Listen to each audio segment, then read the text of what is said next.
Ó Deus bendito, agora que vamos abrir a Tua palavra, vamos lê-la, vamos expô-la, nós suplicamos, ó Deus, que o Senhor, no poder do Teu Santo Espírito, nos ajude, Senhor, a contemplarmos nessa manhã a beleza do nosso Salvador.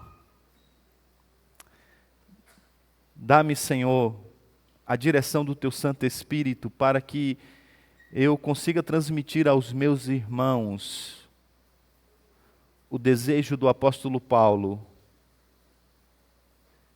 de testemunhar sobre a alegria que há na vida daqueles que têm Cristo.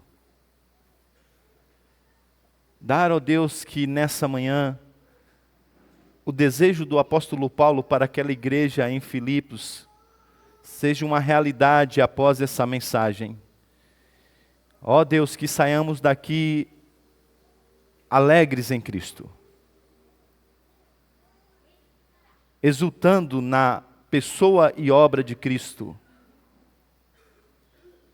mas muito mais, ó Deus, do que impactados com a mensagem do Evangelho. Dar, ó Deus, no poder do Teu Santo Espírito, que o nosso coração seja inclinado para Cristo, direcionado para Ele, que Ele seja o alvo do nosso afeto, o motivo da nossa alegria e da nossa plena satisfação. Para a glória de Cristo mesmo, Senhor, como o Senhor quis, é que nós pedimos isso. Amém. Podemos assentar, meus irmãos? Filipenses capítulo 1. Nós temos feito a exposição dessa carta e agora chegamos à última parte do versículo de número 18 até o versículo de número 26. Este é o parágrafo a ser exposto nessa manhã. A última parte do versículo de número 18 até o versículo de número 26 do capítulo 1 de Filipenses.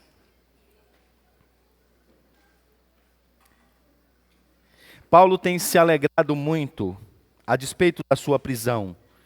Ele se alegrava pelaquilo que o Senhor estava fazendo enquanto ele estava preso, enquanto o Evangelho estava expandindo e sendo pregado no próprio palácio de César. Como a sua prisão despertou os irmãos para que mais engajados pregassem o Evangelho. Ele se alegrava até mesmo que o Evangelho estava sendo expandido, proclamado, mesmo que as motivações de alguns pregadores não fosse a mais santa. Ele se alegrava na pregação do Evangelho. E agora ele continua dizendo algumas das razões, também dando continuidade ao mesmo pensamento da sua alegria.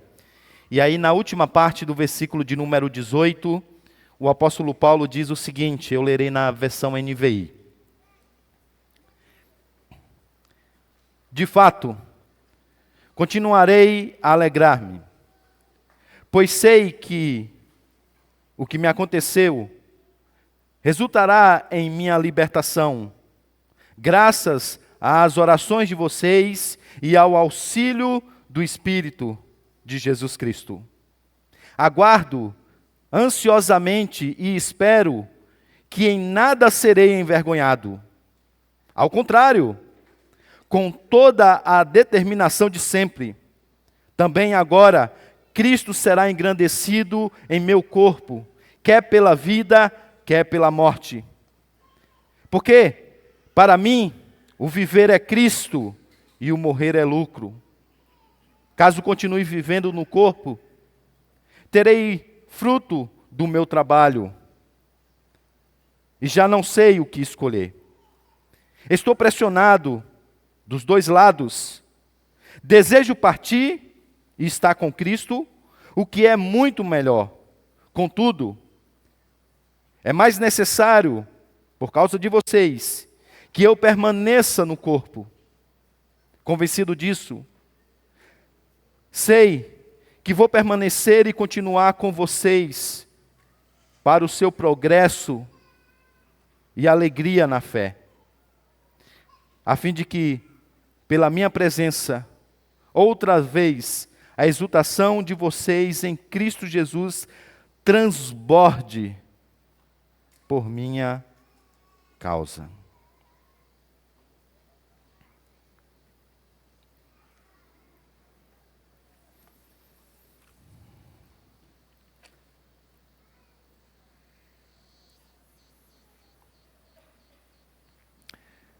Ser ou não ser? Eis a questão. Essa é uma frase muito famosa em toda a literatura mundial. Ela foi escrita por Shakespeare em uma das suas principais ou mais conhecidas peças. A tragédia de Hamlet, príncipe da Dinamarca. Na história, esse príncipe, quebrantado, espedaçado pela sua solidão, pela sua tristeza, por um profundo sentimento de culpa, anseia pela libertação das misérias da sua vida, e ele enxerga na morte a saída mais próxima para suas aflições. Porém, ele sabe que a morte ela está envolta de uma série de incertezas. E ele, inclusive, teme o que o espera depois dessa vida. Então ele se vê em um dilema perturbador. Viver a vida nesse mundo quebrado, cheio de ilusão, dor, tristeza, ou partir, deixar de viver e lançar-se em busca de uma esperança futura.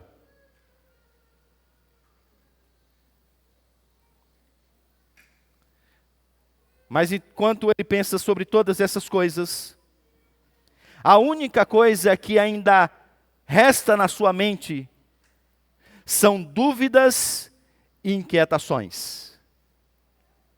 Daí então o seu grande dilema: ser ou não ser, eis a questão.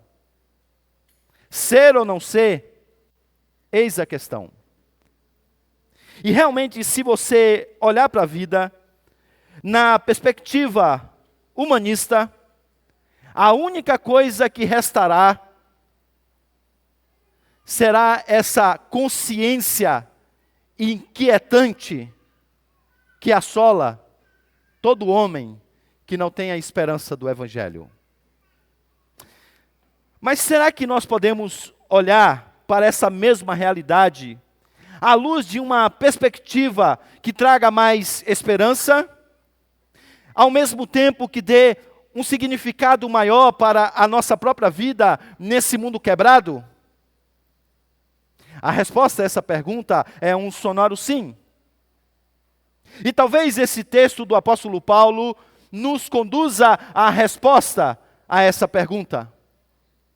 Como nós sabemos, o apóstolo Paulo está preso. O seu julgamento se aproxima.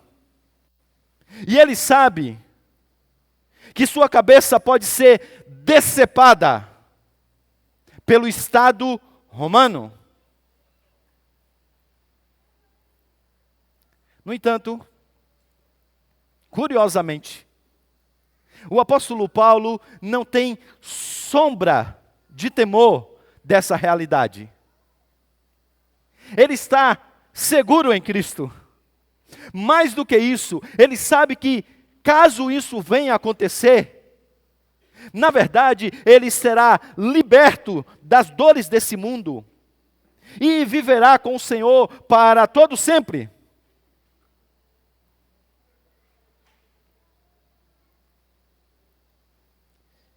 Agora,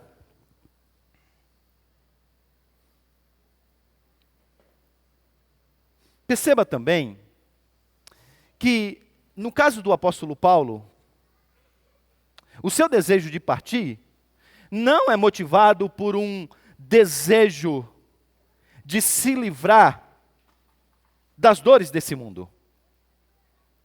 Na verdade, o apóstolo Paulo está vivendo um dos melhores momentos da sua vida, no entendimento das coisas do Senhor para com a sua vida. E a despeito da avançada idade, a despeito de todas as circunstâncias contrárias, ele escreve essa carta e em nenhum outro lugar dos seus escritos nós encontramos mais uma referência à raiz da palavra alegria, como encontramos aqui. Então ele está plenamente satisfeito com tudo que está acontecendo na sua vida. Ele está muito alegre com tudo que está à sua volta.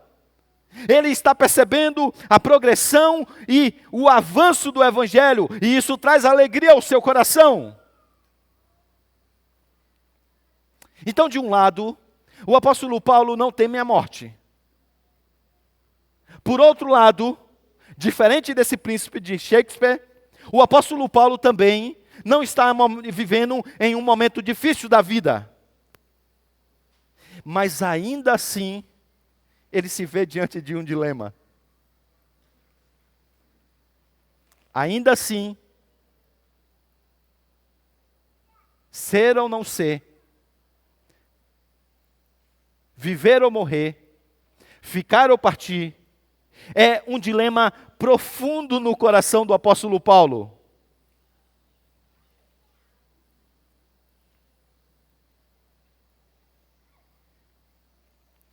A resposta que o apóstolo Paulo dá para esse dilema nos ajudará, meus irmãos, a entender um pouco do sentido da vida e como nós podemos nos aproximar melhor da própria morte.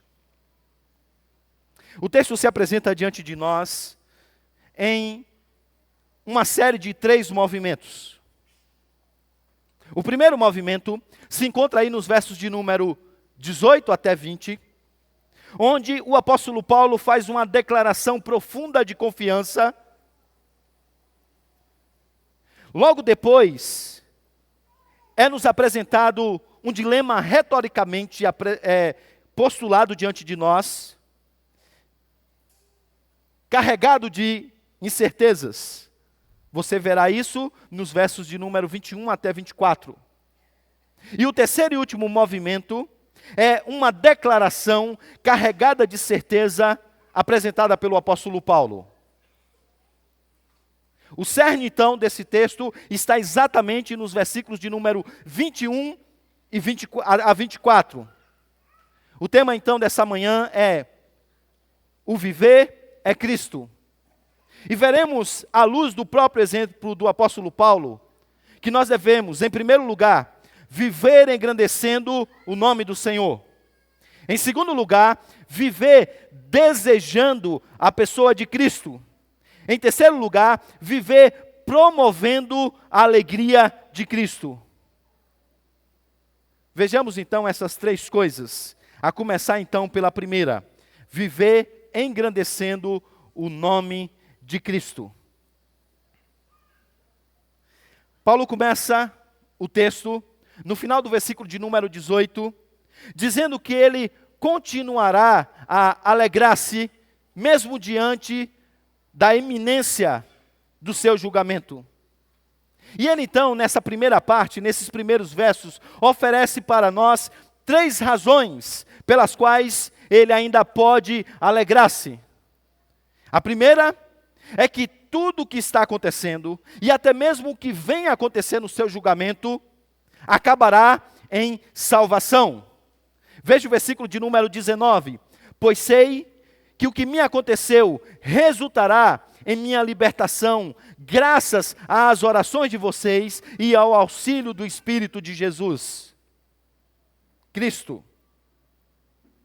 Há quem entenda, meus irmãos, que o apóstolo Paulo aqui tem em vista a libertação sua da prisão.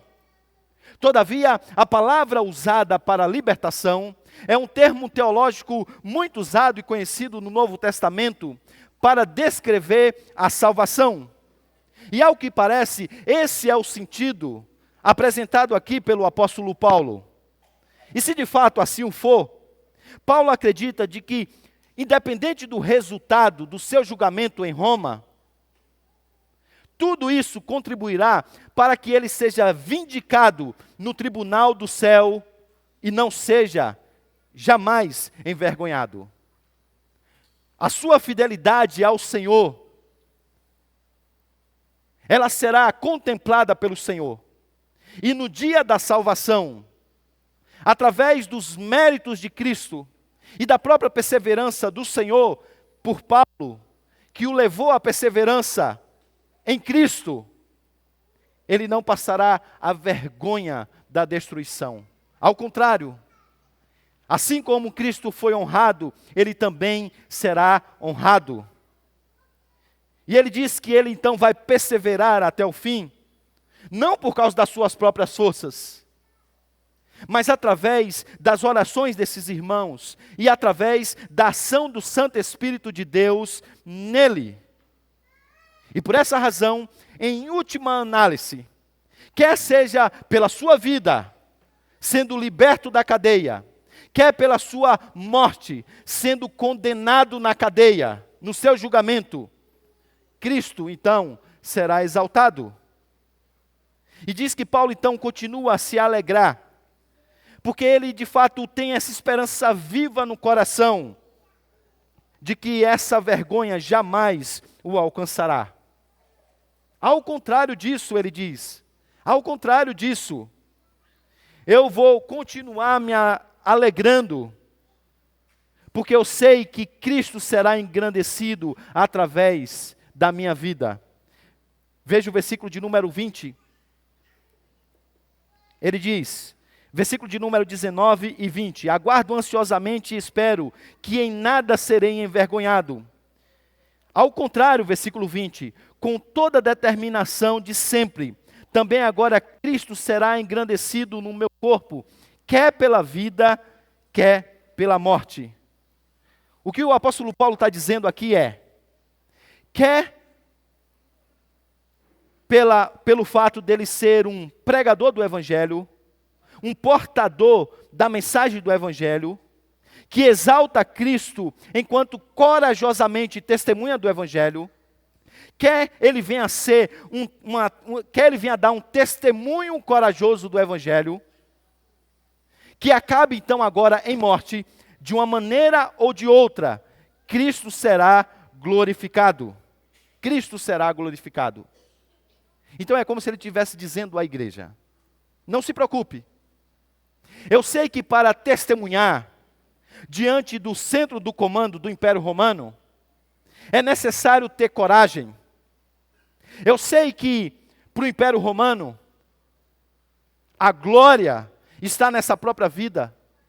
E eu sei que a mensagem da cruz nos leva ao desprezo e muitas vezes até à morte. Mas a glória e a honra a qual eu estou pensando e desejando ter, não é a glória e a honra que esse mundo pode dar. Então vocês podem esperar que a coragem necessária para testemunhar a Cristo e pregar o Evangelho, vocês verão em mim como vocês sempre viram. Por isso, eu não temo julgamento, porque de um jeito ou de outro, Cristo será glorificado. Essa igreja então pode esperar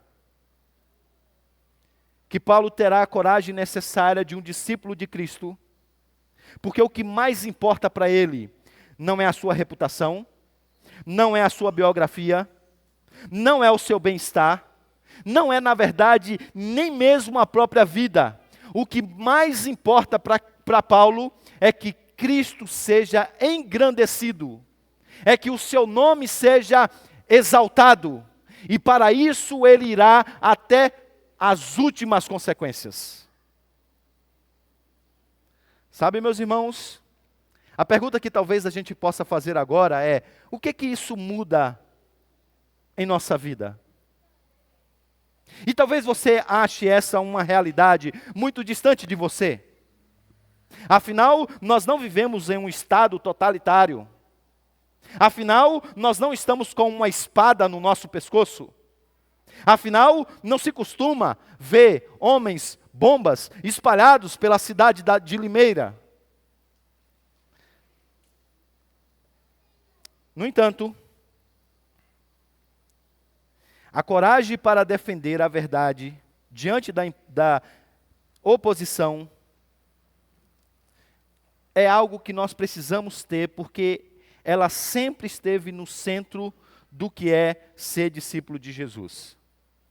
E o perigo, presta atenção nisso, o perigo que você enfrenta, sendo um cristão no Brasil, não é ser calado através da morte por um grupo religioso, ou ser morto através de um estado ditatorial, como a gente vê, por exemplo, no Oriente Médio. O grande perigo que você enfrenta nessa batalha cultural que nós vivemos no nosso país é exatamente por medo de perder os benefícios desse mundo, tais como o seu emprego, a sua posição, o seu status, a sua vida boa. O perigo é que, por medo de ser desprezado publicamente, por causa das suas ideias contrárias ao aborto, ao homossexualismo, ao marxismo cultural, por medo de ser rotulado de fundamentalista, de racista, de homofóbico, de transfóbico, de extremista, de fanático, ou seja lá qual for o outro adjetivo que tente colocar sobre você. O perigo é que por causa dessas coisas, você se cale, você negocie a verdade e você não testemunhe do Evangelho, envergonhando a Cristo Jesus. E sabe, meus irmãos, esse tipo de temor de homens, e esse tipo de amor próprio, ele envergonha mais o Evangelho de Cristo, do que a negação de Cristo, quando alguém tem uma espada no pescoço. Por quê? Porque não tem a ver com vida e morte, tem a ver com bem-estar. Consegue perceber? É uma covardia por menos, muito menos. E isso é uma realidade nas nossas vidas mais do que nós imaginamos. A fim de manter coisas que nós amamos e não queremos perder, que nós colocamos o nosso coração, que nós buscamos satisfação, que nós achamos que pode nos dar segurança, a gente começa a negociar as verdades do Evangelho. Nos calar quando deveríamos falar, ter a coragem de confrontar.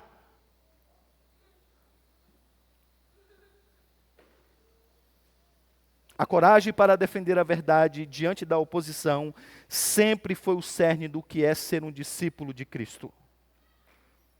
E aqui está Paulo dizendo: eu engrandecerei o nome de Cristo, independente do que possa vir a acontecer, independente de qualquer circunstâncias, porque o que está em jogo não é o meu bem-estar, nem mesmo a minha própria vida, é a glória e o engrandecimento da pessoa de Cristo Jesus.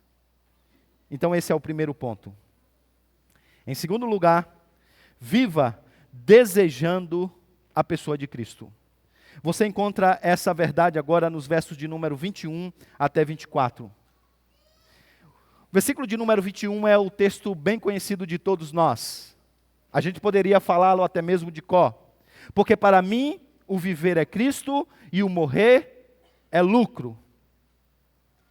Curiosamente, segundo alguns comentaristas, a cultura grego-romana da época, ela havia cunhado um ditado popular que apresentava uma filosofia de vida da época, o qual dizia que a boa vida, que a vida é boa, a vida é boa, e que você deveria aproveitar essa boa vida.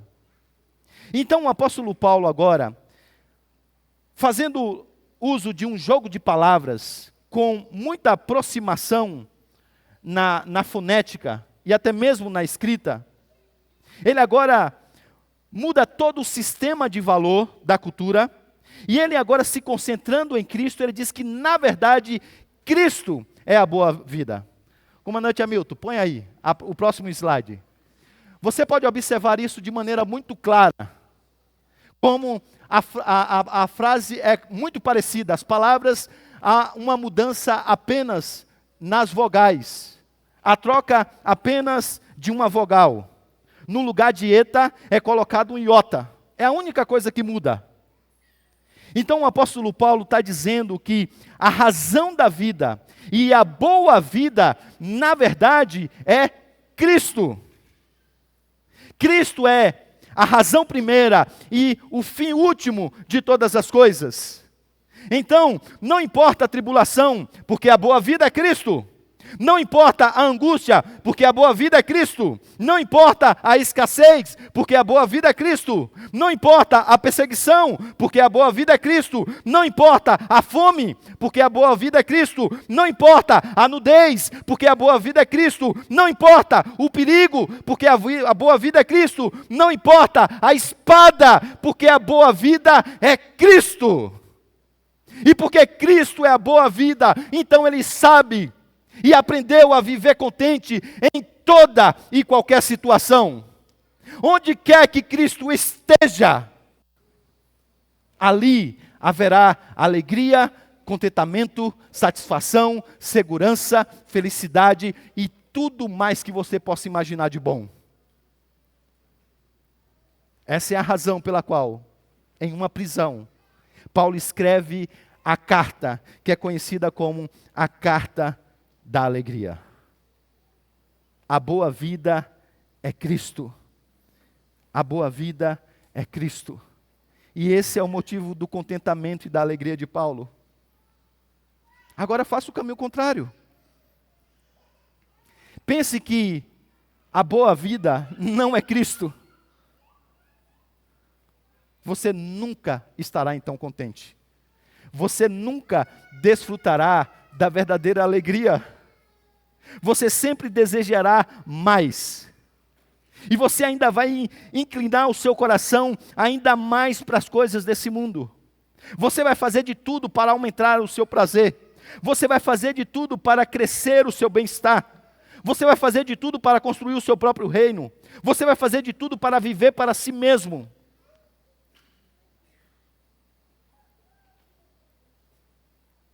A boa vida é Cristo. E Paulo sabe disso. E agora, subvertendo também, mais uma vez, o sistema de valores da época, ele dá um novo significado para a palavra morrer. Morrer, sem dúvida, é um termo que soa aos nossos ouvidos de maneira negativa. Se eu perguntar para você se você quer morrer, talvez até mesmo você bateria na madeira. Eu sei, superstição. Isola, pastor. Agora, veja como Paulo, mesmo fazendo o contraste entre vida e morte, ele coloca a morte com o termo mais positivo que alguém poderia colocar. Porque ele diz que a morte é lucro. Ora, mas como que a morte pode ser lucro? Bem, para Paulo isso é uma questão matemática muito simples. Pega uma folha de papel e coloque tudo que você pode perder ao morrer. Pode listar. Coloque sua família, seu trabalho, a sua aposentadoria dos sonhos, os amigos que você vai deixar para trás, os maiores prazeres desse mundo, as suas viagens, a sua bela casa, o seu belo carro e tudo mais que você possa pensar. Faça a lista maior que você puder. Agora, depois que você terminar essa lista em uma folha, pegue uma outra folha. E não precisa gastar muito tempo para você escrever. Basta você escrever uma única coisa: mais de Cristo. Mais de Cristo. Para Paulo, morrer é lucro, porque isso vai trazer para ele muito mais de Cristo. Então, pensa a lógica de Paulo. A boa vida é Cristo. Nesse mundo, a gente não consegue viver essa boa vida que é Cristo na sua plenitude por causa da nossa idolatria do coração. A gente nunca consegue, em termos teológicos, aproveitar o máximo a vida, desfrutar o máximo de Jesus, ter uma comunhão com Ele sem fim, nos satisfazermos nele para todo sempre.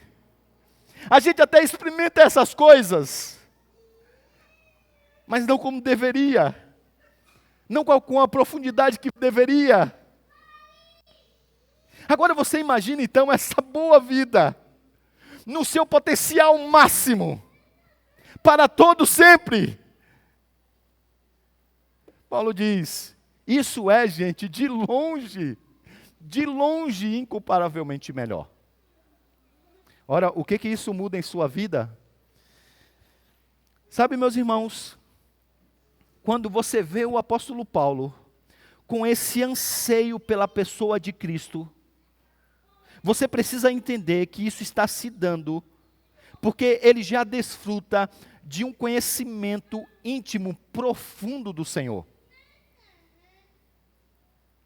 No caminho de Damasco, o apóstolo Paulo teve uma experiência profunda com Cristo. Depois o Senhor o levou para um lugar, ele nem sabe se foi no corpo, fora do corpo. Eu só sei que ele contemplou coisas da beleza e dos planos de Cristo, que a ele foi dado então uma ordem que ele não falasse muito dessas coisas. Tamanha é a revelação da beleza do Salvador, da beleza dos seus planos futuros. E agora ele volta para a terra. E eu fico pensando, a quantidade de vezes que ele se viu pensando assim, puxa, e quando eu verei o meu Salvador de novo? Quando eu estarei novamente com ele?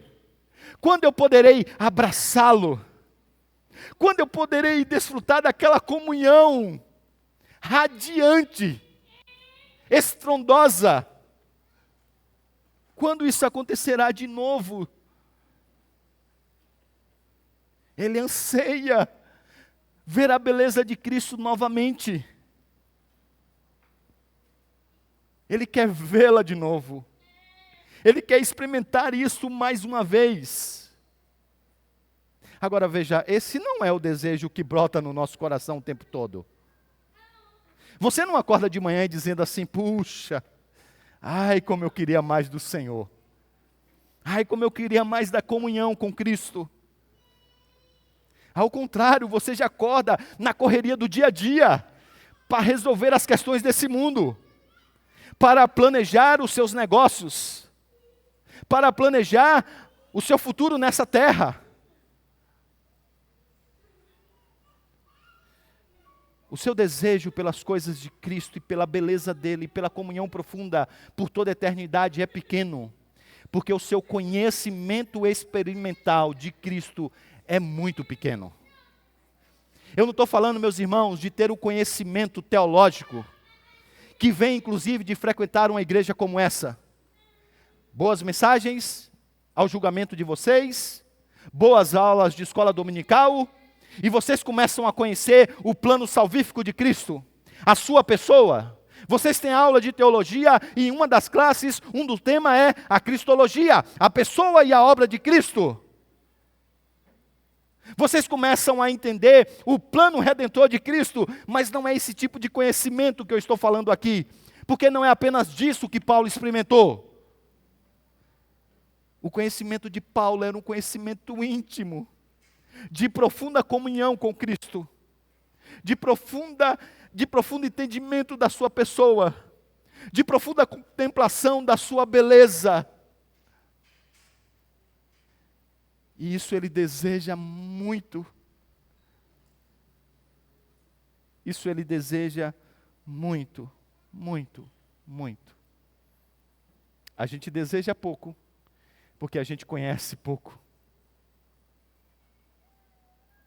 A gente anseia pouco, porque a gente conhece pouco.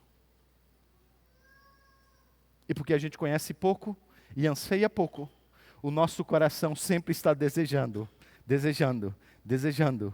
mais das coisas desse mundo. É por isso que você não acorda de manhã desejando ardentemente a pessoa de Cristo, mas você deseja ardentemente muitas coisas desse mundo. Esse não é o caso de Paulo. Voltando ao texto, percebemos então que Paulo postula a vida e morte em termos positivos. Viver, isto é, permanecer em vida, vivendo para Cristo, que é a boa vida, e servindo ao seu reino, é muito bom. Partir e estar com Ele é algo muito bom também. E agora ele é posto então dentro de um dilema. Ser ou não ser, eis a questão. Ficar ou partir, eis a questão. Viver ou morrer, eis a questão. E ele diz então, de maneira retórica, o que eu vou escolher?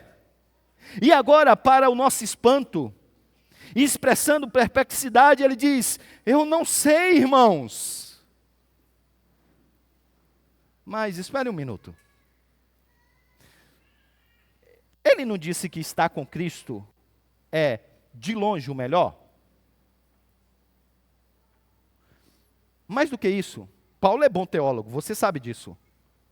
Paulo sabe que escolher viver ou morrer, ficar ou partir, ser ou não ser, não é uma coisa da economia dele. Quem determina essas coisas? É o Senhor. Então o que o apóstolo Paulo está fazendo aqui?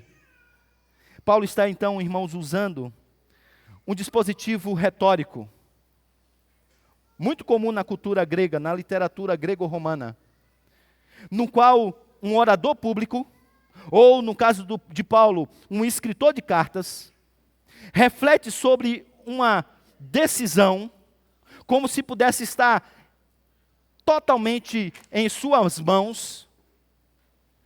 E agora, refletindo nesse dilema, ele apresenta então uma incerteza perturbadora.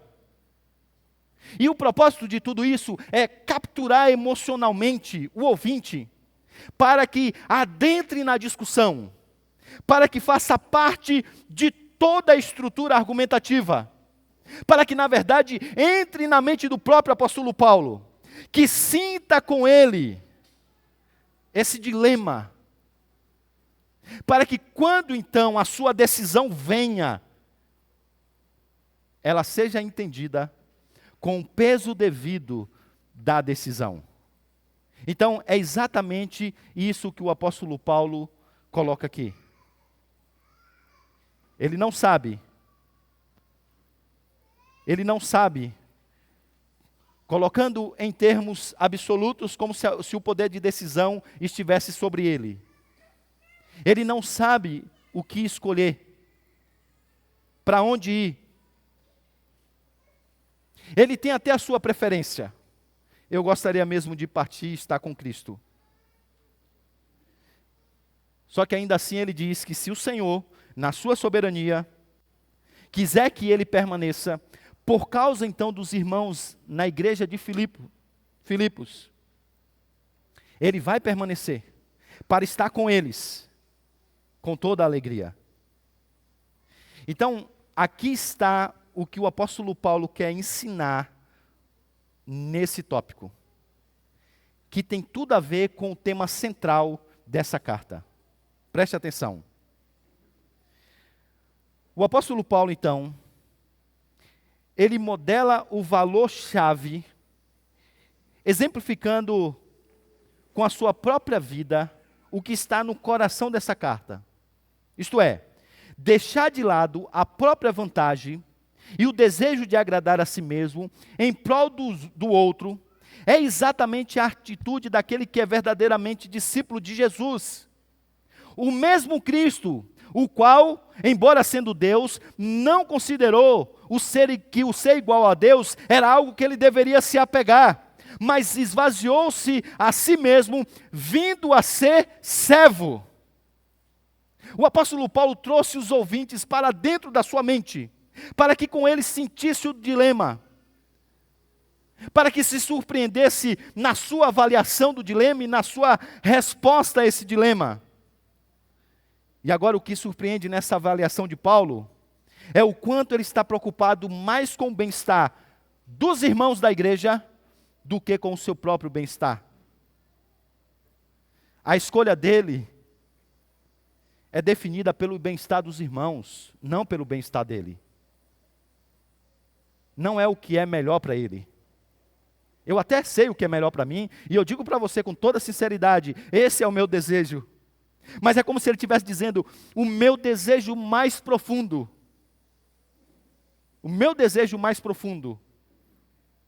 é fazer aquilo que trará mais alegria e exultação dos meus irmãos em Cristo, para a glória do seu próprio nome. Eu tenho até as minhas preferências pessoais, mas eu quero fazer aquilo que traz alegria aos meus irmãos, que os leve a exultarem em Cristo e amarem a Cristo. E para isso eu me coloco nas mãos do Senhor. O que é que o Senhor quer? O Senhor quer que eu viva e continue pregando o Evangelho, que seja solto e vá me encontrar com esses irmãos, para ministrar o Evangelho a eles, para levá-los a alegrar-se em Cristo? Ou o Senhor quer que eu morra, e fruto desse meu testemunho, o Evangelho seja mais uma vez demonstrado de que o maior tesouro é Cristo? Levando então agora esses meus irmãos a amarem mais a Cristo, a se alegrarem mais em Cristo, a exultarem mais em Cristo. O que o Senhor quer, Senhor? Eu já não sei o que escolher. Seja lá o que o Senhor quiser. Eu farei, Senhor. E farei com a mesma alegria do meu desejo mais profundo. Estar com Cristo, o que é infinitamente melhor. Consegue entender, meus irmãos, o que Paulo quer dizer? É nesse nível de profundidade que ele ama os seus irmãos. É nesse nível de profundidade que ele tem comunhão com eles. É nesse nível de profundidade que ele se alegra com eles. Sobretudo, é nesse nível de profundidade que ele, imitando ao seu Salvador, quer servir a sua igreja. É por isso que ele não se cansa. É por isso que ele dorme pouco na prisão. É por isso que ele é um servo tão dedicado. Porque o que importa para ele é engrandecer o nome do Senhor. É viver desejando ardentemente Cristo. E em terceiro e último lugar, é viver promovendo a alegria de Cristo. Então essa é a terceira coisa que ele nos ensina. Viva promovendo a alegria de Cristo.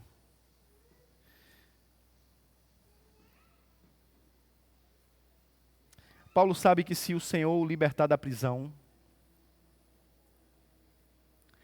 o seu ministério entre aqueles irmãos da igreja de Filipos será marcado por algumas coisas, e ele então agora cita duas coisas que prende ele ainda nesse corpo. A primeira é que o ministério dele vai trazer progresso dos irmãos na fé e na alegria. A segunda é que esses irmãos vão transbordar na exultação em Cristo. Eles vão progredir na fé, e essa fé virá acompanhada de profunda alegria.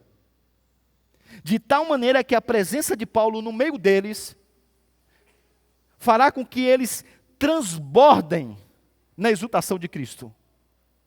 É exultação e mais exultação. É alegria em cima de alegria. Veja os versículos de número 25 e 26. Convencido disso, sei que vou permanecer e continuar com todos vocês. Para, propósito, o seu progresso e alegria na fé, a fim de que, pela minha presença, outra vez, a exultação de vocês em Cristo Jesus, transborde por minha causa. Enquanto Paulo está preso, o evangelho está progredindo.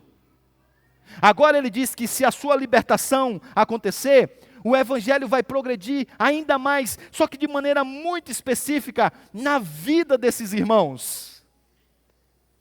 Ele sabe que a fé vai aumentar, e muito mais do que isso.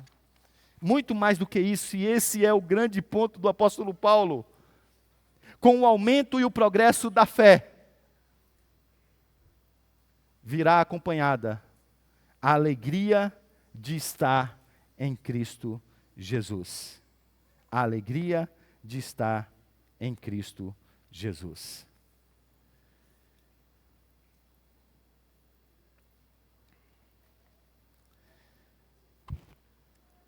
O que isso muda na sua vida? Eu queria encerrar dizendo duas coisas. A primeira, essa perspectiva de Paulo, de que a sua missão na igreja é progredir, levá-los à progressão na fé, para que essa progressão na fé traga alegria em Cristo, ela então deve ser aquilo que orienta a nossa evangelização e o nosso discipulado. Deixe-me tentar ilustrar isso. O pastor John Piper estava em uma conferência com o Sproul. O Sproul estava ministrando primeiro e na sua abordagem teológica falava sobre a fé. Sabemos que a palavra fé era muito usada pelos reformadores com a ideia de fidúcia, o que significa que fé não é apenas acreditar. É um passo além. Fé tem a ver com descansar. E, a fim de ilustrar isso de maneira bem perceptível e imagética, Sproul então pegou uma cadeira e disse, olha, vamos supor que isso aqui é a fé. Então, o que você precisa ter é exatamente a atitude de descansar em Cristo. E ele se dirigiu à cadeira e ele sentou na cadeira. E disse, é isso? A sua palestra terminou. Ele se retirou do lugar. John Piper subiu depois. Ele ficou um pouco incomodado com essa ilustração, porque ele disse assim, puxa, está faltando ainda alguma coisa.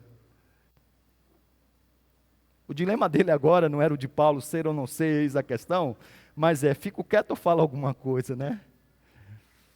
Tomado pelo seu pensamento de hedonista cristão, valendo-se da amizade que tinha com o Sproul, correndo o risco de ser indelicado, ele disse assim, olha, eu queria realmente apenas falar uma coisa sobre essa ilustração. Eu acho que ela ainda não é suficiente. Eu acho que a gente precisa de algo mais. A cadeira é Cristo, certo? E todos disseram sim. E ele disse, então você não é salvo apenas por sentar na cadeira. Você é salvo por amar a cadeira.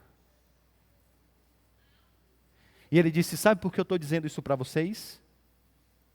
Porque vocês podem achar essa cadeira um objeto útil para a vida cristã de vocês. O problema é que vocês acham que ela não pode estar lá na sala do coração de vocês. Ela é boa para resolver o seu problema com Deus, mas ela não é suficiente para que você agora se encante com a beleza dela, para que você queira sentar nela o tempo todo. O que ele estava querendo dizer é que muito mais do que crer em Cristo, ou até mesmo dar um passo além, confiar em Cristo, ainda tem mais uma coisa. Você precisa amar a Cristo. E agora esse amor seu por Cristo vai te levar a se alegrar, a estar satisfeito com a sua beleza. Você vai querer que Ele esteja em todos os cômodos da casa do seu coração. Você vai se alegrar nele. E é exatamente isso que Paulo está dizendo. Paulo está dizendo, olha, eu quero ficar, eu fico por vocês. Se o Senhor assim quiser, eu vivo mais quantos dias Ele assim desejar. E o que me faz ficar com alegria não é empurrado, é me dedicar até o último segundo da minha vida, é porque eu sei que ficando eu vou ministrar a vocês e vocês vão progredir na fé. Apenas para ter Cristo como Salvador, mas os ídolos como meio de segurança, de satisfação, de plena alegria, de contentamento, não! Não é apenas para que vocês tenham a Jesus, mas para que a alegria de Cristo esteja no meio de vocês, de tal maneira que a exultação de Cristo transborde no seu coração. É por isso que eu quero ficar. Esse é o nosso maior desejo, deve ser o nosso maior desejo na promoção do Evangelho, meus irmãos.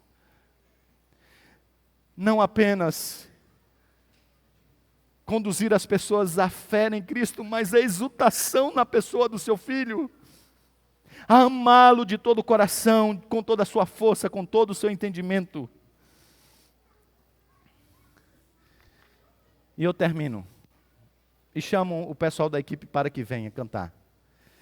Sabe, meus irmãos, a nossa satisfação em Cristo, nessa vida, é tão pequena, que nós, por essa razão, pouco ansiamos em ter mais dele, como eu disse. E eu estava pensando essa semana, que a gente volta e meia hora, Maranata, ora vem, Senhor Jesus. Maranata, ora vem, Senhor Jesus. Mas eu estava pensando, e eu não sei se você já notou, que normalmente você ora isso com o desejo de que o Senhor venha, para que Ele aplique uma justiça nesse mundo sobre os perversos. A gente ora o que está acontecendo no Oriente Médio, a gente diz, Maranata, ora vem, Senhor Jesus, para fazer justiça, para matar todo mundo. Percebe que a nossa oração, Maranata, ora vem, Senhor Jesus, é mais uma oração imprecatória do que um desejo profundo, uma oração de deleite. Olha, Senhor, nesse dia, eu tenho me satisfeito tanto no Senhor, a minha alegria em Ti é de maneira tão plena, porque eu queria que o Senhor viesse logo para ter mais disso. Eu não me aguento, Senhor.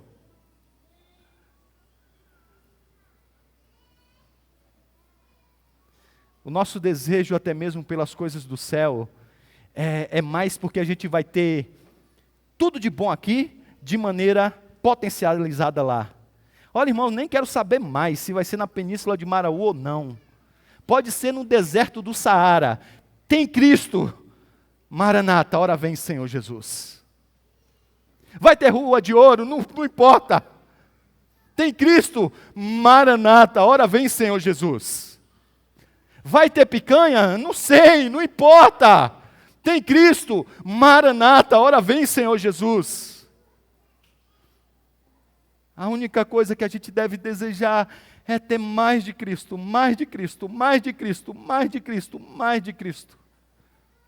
É isso que Paulo quer. Olha, eu tive uma experiência tão profunda com Cristo. Eu vi da beleza dele de uma maneira tão grande que, puxa, eu tenho que ficar nessa vida aqui. Ah, se eu tivesse que escolher nesse dilema da vida de ser ou não ser, eu preferiria estar com Cristo, porque é infinitamente melhor. Então eu quero que você fique de pé. E eu quero que você cante esse cântico que a gente vai agora cantar. E eu quero que você cante nessa perspectiva. Em um desejo ardente do seu coração de que Cristo venha, mas porque Ele é o melhor que você pode ter. Que Cristo venha porque é nisso que está a plenitude da sua felicidade. Que Cristo venha e que o novo céu e a nova terra seja um deserto, mas que você esteja aos pés de Cristo. Cante, ore, Maranata, com esse desejo no coração como Paulo tinha. Vamos louvar ao Senhor.